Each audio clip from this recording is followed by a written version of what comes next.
V Ljubljani so gostili poljskega zgodovinarja, pisatelja, novinarja, urednika najbolj branega dnevnika v državi Gazeta Wyborcza in nekdanjega disidenta Adama Mihnika.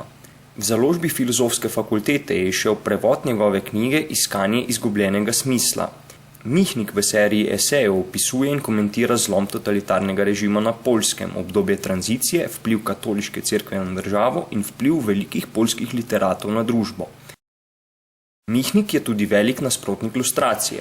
Po njegovih besedah je dogma o popolni novinarski objektivnosti in ideološki nevtralnosti skoraj neuresničljiva. Jeżeli ktoś jest dziennikarzem sportowym, no to może być neutralny. Ja uważam, że całkowicie obiektywny jest tylko Pan Bóg.